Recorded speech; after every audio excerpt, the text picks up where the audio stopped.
The Chelek Shoftim Aleph. In the Parshas Shoftim, we have the mitzvah of Minui Melech, of appointing a king, and the Sikha is going to explore the fact that a Melech is compared to a lave, to a heart of Klal Yisrael, while a Nasi is called a Rosh, the head of Klal Yisrael. What's the difference between a Rosh and a lave, a heart and a head? And what's the difference between a Melech and a Nasi? Same tas Melech HaMelech. When HaMelech steht in Shuvas HaRashba, as HaMelech ketzibur, shehatzibur v'chol Yisrael tluyim boi. So the first thing we have is we're going to see a few references in Chazal, in Mefarshim, how we see the Melech or the Nasi. The Rashba says that the tzibur, the whole, all the Yidden are dependent on the king. And dazu the state in Tanchuma. Similarly, it says in Tanchuma, sheroish hadoir hu kol hadoir, that the head of the doir is the entire generation. Or the Beloshin Rasha, shenasi hadoir hu kol hadoir, the nasi of the doir is like the entire generation.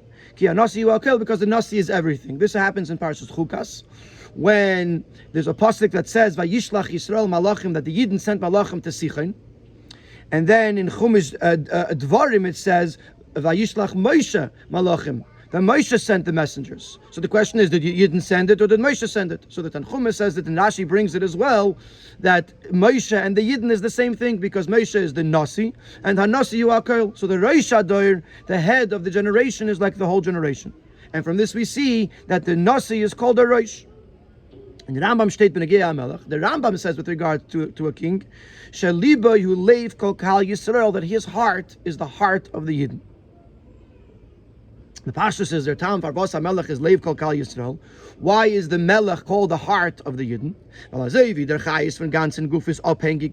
Just like the life force of the body is dependent on the heart pumps out the blood and gives life to the rest of the body.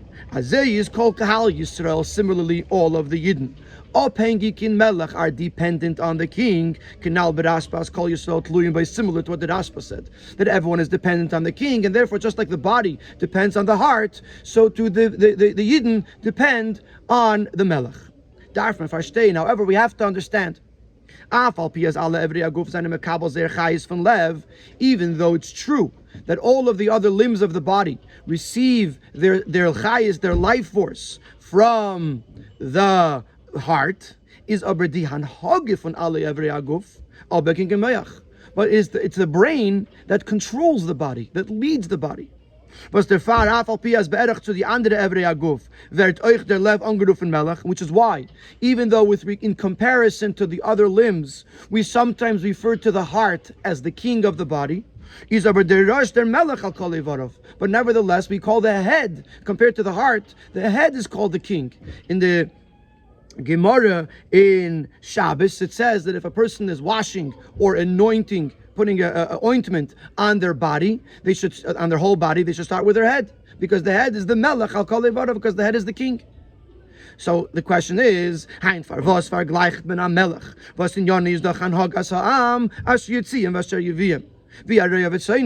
when it comes to the king, whose job is to control and lead the people, he brings them in and he takes them out, like a shepherd that brings in and takes out the sheep. So why is the king being compared to leiv kol Kal Yisrael, to the heart of Kal Yisrael? The king is the one who leads the people, like the brain, like the head leads the body. So even though the chayis is coming through the leiv, but why are we giving the king the comparison to the heart and not to the head? Base. And now we're going to take this question a little bit deeper. The Torah should be ksav loshen Torah. Now there's a Gemara in Aveda Zarah that says loshen Torah l'chud v'loshen olatzmai loshen chacham olatzmai. That it could be the same word, that in loshen Torah, in the words of a Torah, it means one thing, and loshen chachamim, when it comes down into the Gemara, etc., where the chachamim use this term, it could mean something else.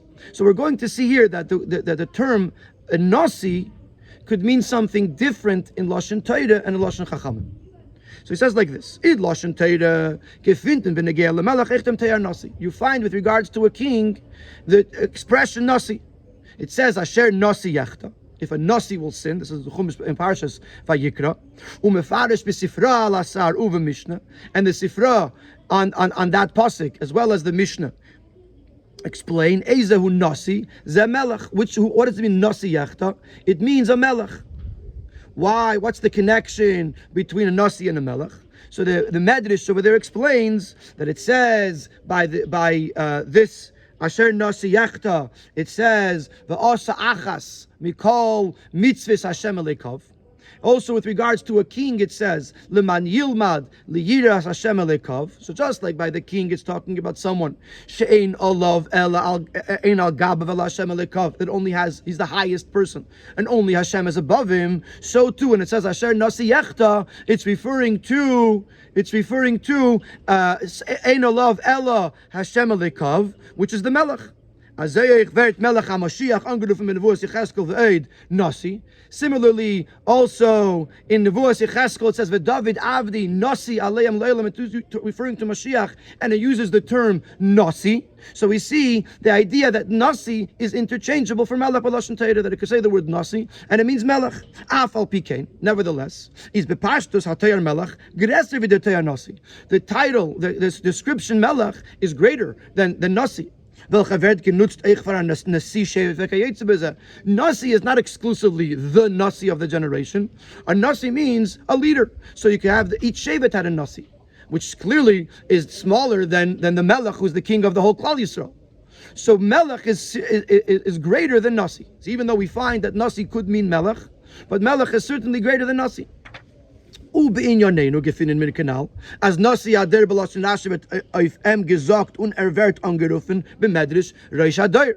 And now, in our discussion, Nasi and Melech, we said before in the name of Rashi that the Nasi is referred to the Rosh, and he becomes the head of the generation. So now that we asked the question before, why is the Melech considered a lave? Now the question is even stronger. The Nasi you're giving Rosh. Wie kommt es, als ein Melech, was ist größer wie ein Nasi, soll sein bloß Lave kol Kal Yisrael und nicht Rosh? So why is it that the Melech, which is the higher level, you're giving him Lave, you're telling him he's the heart, and the Nasi, which is seemingly lower than a Melech, you're saying he's Rosh, when in truth the Rosh is higher than the Lave? So this is our question. What is the unique connection between Melech and Lev, and Nasi and Rosh, that because of that, even though Melech is greater than Nasi, nevertheless the Melech is called Lev, which is lower than the Rosh, and the Nasi is called Rosh. So that's the question, and that's the discussion. Wenn man das verstehen, behektim b'loshen chachamim. So we'll understand it by prefacing the following. B'loshen chachamim, unlike Lashon Torah, where Nasi could mean Melech, so they're interchangeable. But Lashon Chachamim, on the other hand, is a chiluk ikri tzvishin ditayar Melech and Nasi. There's a fundamental difference between Melech and Nasi. Melech is kipshutei b'Lashon Torah. Melech means literally a king, simply. Just like it would mean b'Lashon Torah a king, so to b'Lashon Chachamim it means a king, the person who was appointed, elected, anointed as the king to lead the Yiddish people. Nasi, ikarei nasi hasanhedrin. Nasi, generally speaking, means the head of the Sanhedrin. If not the head of the Sanhedrin, Nasi would mean the leader who leads the people on a spiritual level in their spiritual things. And he brings a few examples where you see the idea of a Nasi being separate from a king, a Melech, and more closer to the Yanim Ruchniim. For example, in the Mishnah in Chagiga, it says that there was a pair of zugais, there was an argument that many of the zugais argued back and forth. So it says the first one of the zugais was the Nasi, the second one of the zugais was the Av Bezdin. So you see that the Nasi and the Av Bezdin were a pair. They worked together. Argued together, but they were working together. In Gemara we find also the term Nasi. Number one, it says Hillel Sheker Neischa Nasi Yisrael. This is a very famous story where a person came on a Friday afternoon to bother Hillel Hazakin, to try to get him to get upset, and he couldn't get him upset. At the end he says, "Are you the Hillel who is known as the Nasi Yisrael? Because of you I lost 400 zuz." But we see that Hillel was being called Nasi Yisrael or Nasi Yisrael. There's another Gemara also in Shabbos, Hillel v'Shimon v'chulu, nagu nisiyusan b'fnei habayis me'ashana. But then there's a discussion in the Gemara when a certain thing was said by Yossi ben Yezer, and the Gemara says that Hillel and Shimon, and then Shimon was Hillel's son, and then Shimon's son was Gamliel, and then Gamliel had his son Shimon. So there's 4 generations. They each served for about 25 years. So they started out 100 years before the Churban Habayis. What is the Lashon Gemara? Nisiyusan. Nog Nisiyusan. They conducted their Nisiyus. So we see the term Nasi being used by Hillel, by Shimon, etc., etc.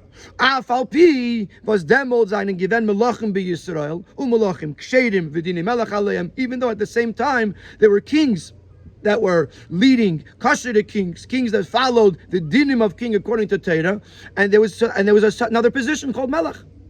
At the same time, there was also a nasi, Hillel and Shimon, etc. So you see that nasi and melech are 2 different positions.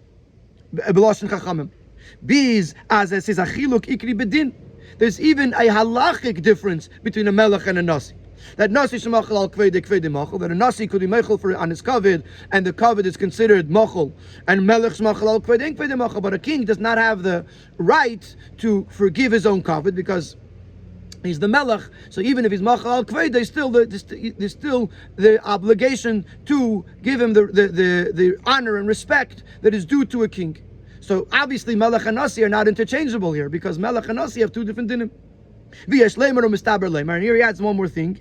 As al derech zeh is der chilik b'lashon Torah in dargis nasi v'melech v'zane b'melech atzmei. That we could say the same thing with regards, according to lashon Torah, we said that nasi and melech are interchangeable. So nasi could mean melech, which means that a melech contains both aspects. A melech is a melech, and a melech is also a nasi, which would mean that you could use the same difference, the same distinction, that just like a melech is begashmius, the king, and the nasi is beruchnius, according to Torah, where the melech has both aspects, lashon Torah, melech and nasi. Melech represents the king as the gashmi, the leader who takes care of the physical needs of the people, and the nasi part of the melech is the spiritual leadership. Now, what taka are the differences? How would you define this person being the melech and this person being the nasi? Where do you see a clear distinction? From the chilukim zwischen melech and nasi b'lashon chachamim, and the following 2 differences are going to express to us the difference between the melech and the nasi. Number 1, aleph. A melech is in yonei lases mishpatum l'chames. The king's role is to lead justly and to lead to war. Other b'lashon hakasav kenal asher yitziyim v'asher we're using the words of the pasuk to lead them, to take them out, and to bring them back in. Aber nit heira'ah. His job is not to rule, to paskin. The king's job is not to be in the bezdin and rule. And he brings from the Rambam, Malchei Yisrael Torim b'chalal nedon zayin ein donin. The Rambam says that Malchei Yisrael are not allowed to sit in judgment at all. Unafilu Malchei Beis David was donim heim esa'am, and even Malchei Beis David, which are allowed to rule, to judge, is aber emes shivin esim Sanhedrin. They're not allowed to be part of the Sanhedrin. Part of the respect for the king was that the king was separated from the Sanhedrin. So Malchei Beis David are allowed to dan, allowed to rule, but not in Sanhedrin. And Malchei Yisrael are not even allowed to rule. So we see that, and we're going to see in a moment, that a nasi, his job is to rule and to teach. So the melech does not do heira'ah. The melech does asher yitziyim v'asher yivim. Und lasses mishpat versteht by him. And the fact that it says lasses mishpat, which you would think mishpat means to judge, does not refer to investigating and researching the halacha and giving a psak, nor beikar asiyas mishpat. The job of the king is to implement the law of Torah. Was the bezdin gitarais, which came from the bezdin. The bezdin's job is to rule, and the king's job is to implement the rule of the bezdin. Or sometimes the Rambam brings a case where there's someone who's killing, and he makes sure that there's no edim, there's no hasra, so there's no way to punish him. So the king is allowed to judge him for death in order because it's a crisis, because the moment calls for it.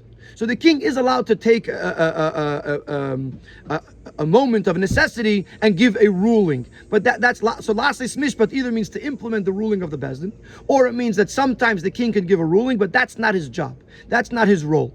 But nasi, that the chachamim refer to someone as nasi, is adrabah, is quite the contrary. Ikir in Yonah is, but it is the Reish Sanhedrin. The role of the nasi is that he leads the Sanhedrin. That the Rambam is talking about the bezdin of the 71 dayanim, which are the Sanhedrin and Gedolah, and they were in the Beis Hamikdash. So the Rambam says, the wisest of all, and he's given the position of being the head above all the Sanhedrin. He's the head of the yeshiva. And this is who the Chachamim referred to as Nasi, and he's right beneath Moshe Rabbeinu. So the fact that the Nasi is the head of the Sanhedrin, what is the Sanhedrin? Sanhedrin is B'lashon Rambam. The Amudei Ha'ira, they are the pillars of instruction, of ruling and teaching. And from the Sanhedrin comes out, when the Sanhedrin is given out, the ruling and the laws for all of the Yidden. And the Nasi is the head of that. So the Nasi's job is to teach to paskin. Nordertsu, this next paragraph really is connected to Sif Ches, where at the very end of the whole Sikha, the Rebbe is going to say how Moshe Rabbeinu is unique and he doesn't fall into Melech or Nasi specifically. And over here he drops it in a few lines about that, which I wasn't 100% sure why it was dropped in here, other than the fact that it says metachas Moshe Rabbeinu. So he says once you're talking about Moshe Rabbeinu or B'chal, Moshe is the first Nasi. But he makes the point over here. Nor dazu is Moshe Zayin de Gourarie Yisrael Melech Yisrael führt euch on mit kol yonei v'tzarchos von Klal Yisrael. That Moshe was a Melech, but Moshe was also a Gourarie Yisrael, and therefore, besides being a Nasi, which was to teach the Yidden Torah, he also took care of their physical needs or material needs as well, because Moshe was also a Melech, a Nasi and a Melech. And in Sif Ches, he's going to elaborate on that a little bit more. So that is our first distinction, that the Melech, his job is to lead and care for the material and practical needs of the people. Masha'en Kain, the Nasi, his job is to take care, is to teach and to rule and to paskin. That's one distinction. Base another. A Melech darf der Am zustellen alles an der Zetzinus. The people have to provide him with all of his wants. Wie der Rambam is Meidich, the Rambam elaborates at length as a Melech v'lekech min amagibedim. He could take the strong people from the nation, from the people, and use them for his chariot. He uses them to walk in front of him. He uses them to run in front of him. He could take from the different craftspeople to do the crafts or the jobs for the king. He could take the fields, whatever the king wants. He could take. However, the Nasi, even though like every public servant, the Nasi is being paid. He's getting a salary from the people. It's only that he's taking a salary from them because he works for them. Not like the king, that anything that he wants, he can take from the people. So there's a very big difference over here. The Nasi gets a salary. The Melech, whatever he wants, he takes from the Am. Now, before we get to the Uisfir, before we get to the takeaway from this, he's going to point out a very interesting thing in Sif Dalet to say that this idea that the king is dependent on the people for his wants shows both a strength and a weakness. That's Sif Dalet. This second idea, the second distinction that we made, that the king takes everything from the people, shows on an incongruous situation, something and its opposite. As Weist, I've taken from the Melech. On the one hand, it shows the strength of the king, the power of the king. That the entire people and everything that they own is bedugmas, is similar to Masha Kona Eved Kona Rabbi, whatever a servant has, it's owned by his master. The king can take whatever he wants. Liedach, on the other hand, weist es euch auf der Schwachheit von der Melech, legabe Shara, it also shows a weakness. As in Allah and immediately saying this, that anything that he wants, he's dependent on the people. The rest of the people receive their sustenance, receive their money through their own actions, through their deeds, through their work. Even a public servant which is getting a salary from the public, that's his job. But what is his tasa? That he works for the people. The king is not getting paid a salary. The king, anything that he has, he got from the people. So anything that he wants, he has to depend on the people in order to receive it. So that's a weakness. On the one hand, you say you can ask for whatever he wants. On the other hand, he has to ask for whatever he gets. Is there beer in them? So the explanation in this is as follows: as that it's true. There's a strength and a weakness because the strength and the weakness go hand in hand. A melech is ein ganzer inyan betur melech asher yitziyim v'asher yivim tzedin demam. The melech's whole entity, his whole purpose, his whole purpose of living, of being a king, is to serve the people. Und der Vater ist ein Makabel von der Mam. His strength is that he's serving the people, and therefore he depends on the people. So these two, the strength and the weakness, are actually the same thing. Because he is a public servant, that is why he is dependent on the public. They go hand in hand. Now, we're going to learn Sif A, where we're going to see this, and this analogy in Lev versus Moyach, that the Lev has a strength and a weakness. And then at the end of Sif Hey, we're going to come back to this Nakuda. We're going to see what does it mean that because he serves the people, therefore he gets everything from them. In other words, he said it here. He's going to explain it a little better after he explains the Lev versus Moyach distinction. That's Sifei. This will help us understand the connection between the king and the heart and not the head. And now here are the differences between the heart and the head, or the brain. Aleph, the Lev steht in der Kesede diketnur von Rotze v'shuv. The heart is in a constant movement of to and fro. The feiku, the liba, the heartbeat. On hefsik, it can't stop. But mashenkin and mayach is nitakin tnua. The head, the brain, doesn't move.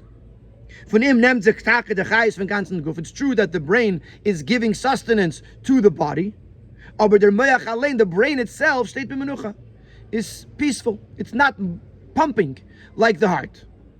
That's one. Base, der Lev is der schwachste von alle Evre Aguf. Afilu von der Meach. The heart is the weakest limb, or the weakest organ of all of the bodies, of all of the other limbs, organs. Like the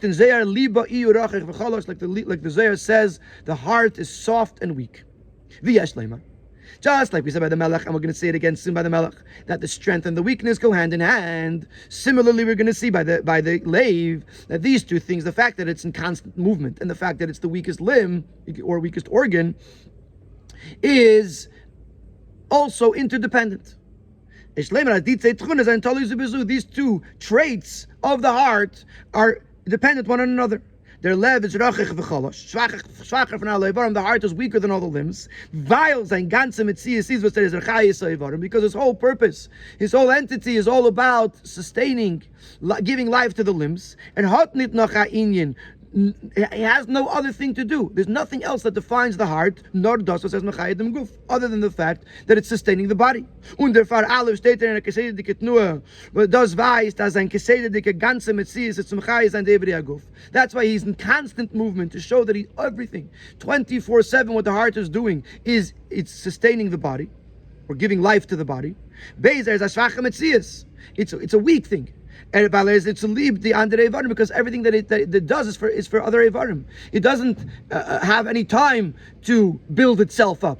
It is so dedicated to the rest of the body that it remains weak, because on itself, or of itself, it's got nothing.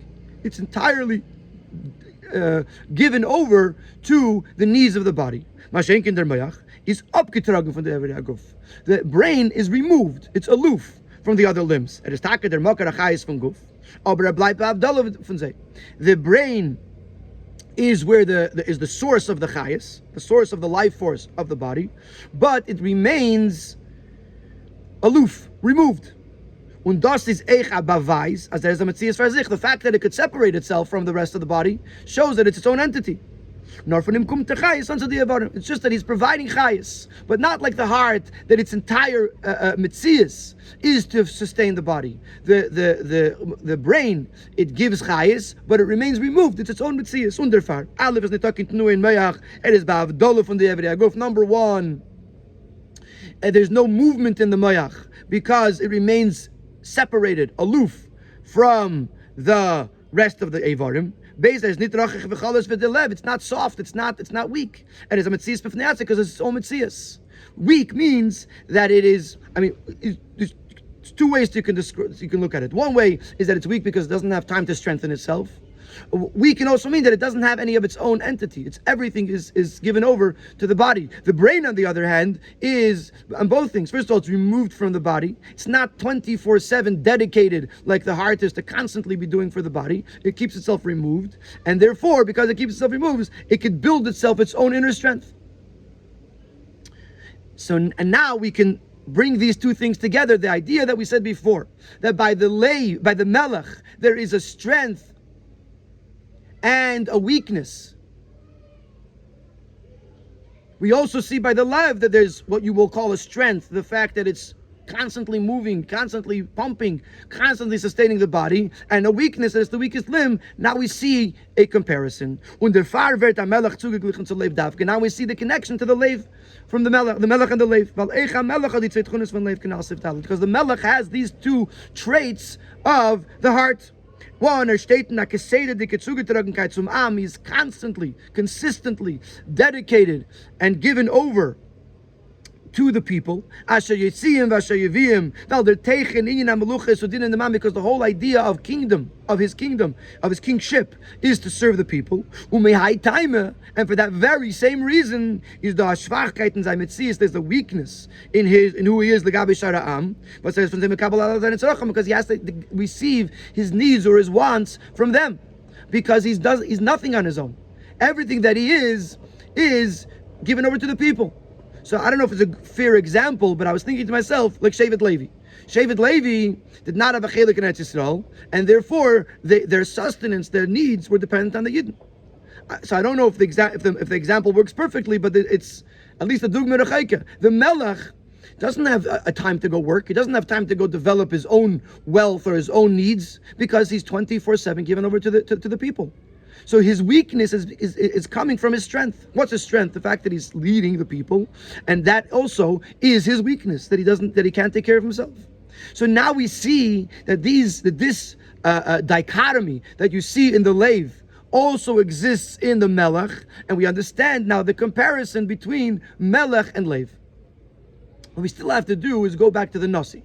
We still didn't explain why the Nasi is the Rosh and why the Melech is not the Rosh. And that he's going to explain in Siv Vav and Siv Zayin. In Siv Vav, he's going to say that just like we created this distinction between Moyach and Lev, there's also therefore going to be a distinction between Seichel, which comes from the Moyach, and Midas, which come from the Lev. They too will be different because they're coming from the Moyach and Lev, which are different. And because of that, based on that, we'll then understand the difference between the Melech and the Nasi, why the Melech is Lev and the Nasi is Rosh. In other words, till now we spoke about in Sif Daled and Hey, we explained the connection of Melech and Lev. But we still have to explain the Rosh and the Nasi. Sivav, der Chelek an zwischen Lev und Moyach, gefindt man euch durch Moshe in die Keches and Nefesh. Just like we created this distinction between Moyach and Lev. We also could make the same distinction in the Keches Hanefesh was einen angetan in Seichel Shebe Moyach or Midas Shebe Lev, the Keches that are coming from or within the Moyach, which is his Seichel, and the heart, which is his Midas. The Inyan von Seichel, zu verstehen, the idea of understanding something, can only truly happen, nor wenn der Mensch bleibt behavdole von der Sach, was will verstehen, when the person remains aloof from the thing or the idea that he wants to understand. If die Sache ist verbunden und reingemischt in dem Seichel, if the thing is too tied in, involved with his Seichel, is das Sheichat. The person is biased. Das wird Mathe sein dem Seichel und wird nicht verstehen die Sache richtig. It'll lean his Seichel in the direction of the bias, and he won't be able to truly understand what he's trying to understand. So that in order to grasp something, it has to be cold, aloof, and removed. Mashenken der Inyan von Midas is, but Midas on the other hand, der Gefühl von der Menschen in der Sache. It is connected to the thing. How the person feels about this very thing, that's what the Midas is. Was kommt durch dem, was man tragt zu die eigene Metzies zu der Sache. By connecting ourselves to the thing, whatever it is. Bis das ruft ist bei ihm und in ihm a Gefühl von Kiruv Ada oder Afache v'chulu. And you're so connected to it, so involved in it, that it brings without from the person and within the person either a feeling of closeness or another, or an opposite feeling or a different feeling. But in order to develop a feeling to something, it can't just be an academic discussion about something that's hypothetical. Something that you're connected to, that you're involved with, that has touched you.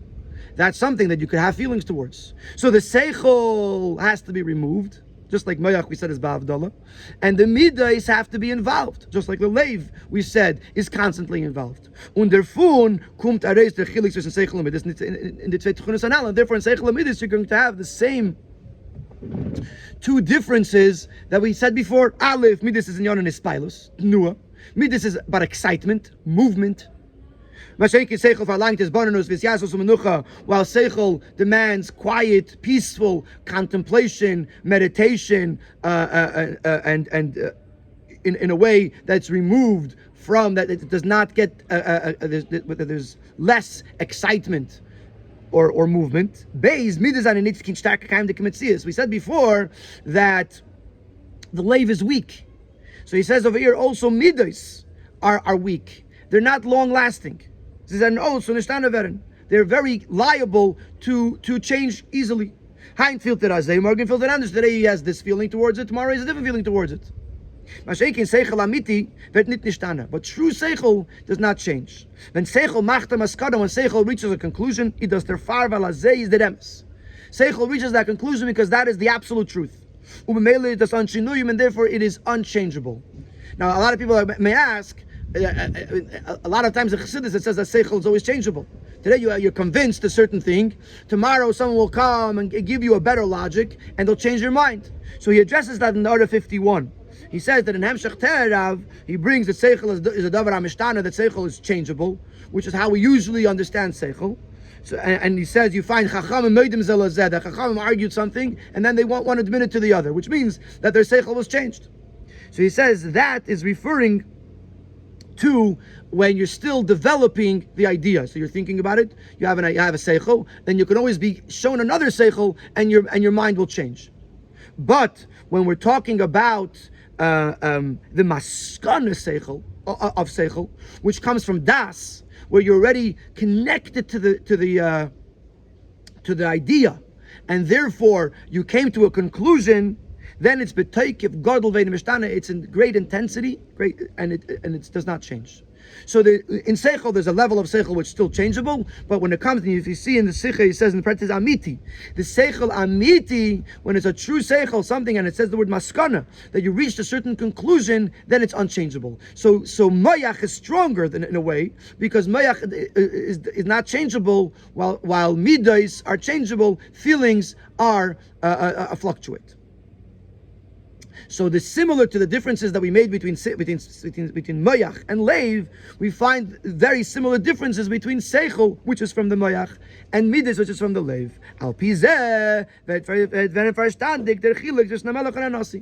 And now we could understand the difference between the Melech and the Nasi.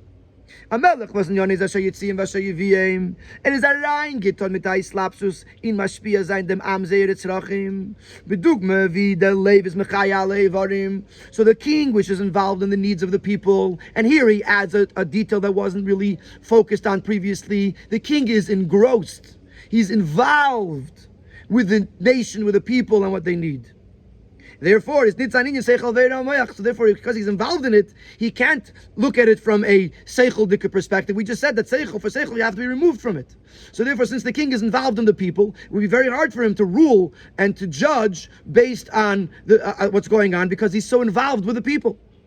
And therefore, Shakel Vataria, to be able to get involved in the details and to rule what the halacha would be. The king is involved with the people. The Nasi, which is removed to a certain degree from the people, is he could be the head, he could be the brain, the mind of the der, and he could give out the proper psak according to Torah, which is the Eibus's Chachma, b'negeya alle inyonei ha'am, with regards to what the people need. So now we understand why the Nasi is the Reish. Not just because the Melech is similar to the Lev, but the Melech also, in his comparison to the Lev, the Melech has involvement with the people. And because the Melech has involvement with the people, therefore, automatically, so to speak, he is excluded from the paskening. He's excluded from using his seichel to Shakel V'Tari and so on and so forth, because he's involved with the people. He's Meshuchat.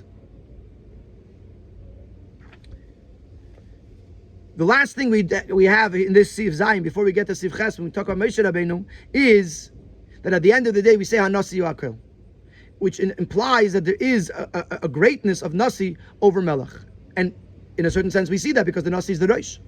And the Melech is only the Lev. So even though the Melech is the greatest in certain things, but we're calling the Melech the Lev and the Nasi the Rosh, and we say HaNasi Yu'akel, that in a certain sense the Nasi is everything, even greater than the Melech. So why is the Nasi greater? That's what he says in the next keta. When the fact is that Nasi Gamza Shemelech U'akoil, and therefore the Nasi is Akol, the Nasi is everything, and even the Nasi Shebe Melech. We said earlier that according to Lashon Torah, Nasi could mean Melech, which means that Melech also has an aspect of Nasi. So the Nasi part is higher. Eich der Lev is Mekabel from Meach, because the heart has to also receive from the brain. Kinal in Yonah Yisum Aspiyas and Mchayis Eich dem Fun Meach Tzalei Varim. The union of the Lev is to pass down the chayas from the moyach to the rest of the body. So in other words, the Lev is dependent on the moyach. And therefore, we say, HaNasi Yu'akel.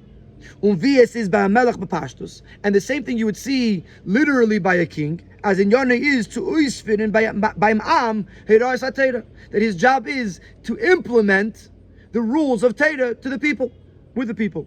Biza says, mitzvah there's a mitzvah for the king to honor Torah learners. Ukshi council of Sanhedrin, when the Sanhedrin come in to the presence of the king, v'chachmei Yisrael, or the chachamim, yamid lifneim, the king stands up for them. Even though the king is the king and is greater than them, but nevertheless they have the Torah, and they are the Rosh of Klal Yisrael, and therefore the Melech implements their rulings of Torah. And therefore, we say HaNasi Yu'akel, that the Nasi, in a certain sense, is greater than the Melech, because the Melech needs the Nasi to tell him, to guide him what to do and how to lead. So now we understand the answer to our original question, Melech and Lev versus Nasi and Reish. First of all, the Melech and the Lev are similar, because the Melech is on the one hand totally dedicated to the people, and at the same time he is dependent on the people. Similar to the Lev, that on the one hand it is 24/7 dedicated to the body, to sustain the body, at the same time it has a certain weakness. So the Melech and the Lev have similar traits, but not only that, the Melech is involved with the people, similar to Midos, which is from the Lev. And the Nasi is the Rosh, he remains B'Havdalah, he remains aloof from the people, so that it should be able to give the true psak of Torah, and therefore the Nasi is the Rosh, and the Nasi as the Rosh gives the Melech the heroes of how to lead the people. Finally, in Sif Ches, he's going to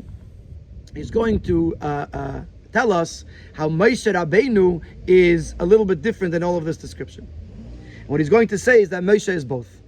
Even though seemingly they're opposite things. That either you're involved with the people and you're taking care of their gashmias, and therefore you can't focus on the heroes HaTorah, or you're b'havdalah minam, you're separated from the people and you're focusing on the emes of Torah, and therefore you have to stay removed from the people. But when it comes to Moshe Rabbeinu, it's taka different. Here there's a special emphasis with regards to Moshe Rabbeinu. From whom we are learning this idea that that the Nasi is everything. As by the Moshe Rabbeinu, there was both Sai Lev and Sai Moyach. He was leading and giving to the people both from the perspective of Lev as well as the perspective of Moyach. Moshe is given a Melech. Moshe was the king. And was involved with taking care of the needs of the people, including their material and physical needs. Liban Shal Yisrael, in that aspect, he was the heart of the Yidden because he was involved and engrossed with them to take care of their physical needs. But at the same time, he was also the Nasi. He was the head of the Sanhedrin. The Yesedim is even more than that. All aspects of Torah for all generations. They are the Torah of my servant Moshe. Moshe brought the Torah from Sinai. He taught it to all the Yidden, not just of that generation, but to all generations. So Moshe is the ultimate Nasi, the ultimate teacher. So on the one hand, he was the Liban Shal Yisrael because he was the heart of the Yidden. He cared for them. He took care of them like a king, like a shepherd. At the same time, he's Moyach. He's the one who taught Torah to them and to all generations in a way like no one else ever did. And similarly, we find with regards to Mashiach, which Moshe is the Gel Rishon, the one who took the Yidden out of Mitzrayim, and is the one who is going to lead the Yidden out of Galus. As also by Mashiach, we will see both aspects. Melech, number one, Mashiach is Melech HaMashiach. Mashiach is a king. The most perfect form of Malchus will be in the time of Mashiach. Und zusammen damit is a Rav. He's also a teacher. So Yilame Torah is Kalam Kule. That one of the things of Mashiach is he's going to teach Torah. So Mashiach is going to be a king and a teacher. So Sai by Moshe Rabbeinu and Sai by Mashiach, we see that they have both aspects. Sai the aspect of Melech and Sai the aspect of Nasi. But generally speaking, besides for Moshe Rabbeinu or Mashiach, when the Torah talks about, the Rambam talks about a Melech, he says Lev Kol Kal Yisrael, because the Melech's job, like the heart, is to care for the people and to be constantly involved with the people and take care of their material, physical needs, even to its own detriment. And their Nasi is called the Roish because his job is to remain aloof and above the people and to teach the people Torah and to teach them what to do with the emes of Torah and to lead them beruchnius down the proper spiritual path.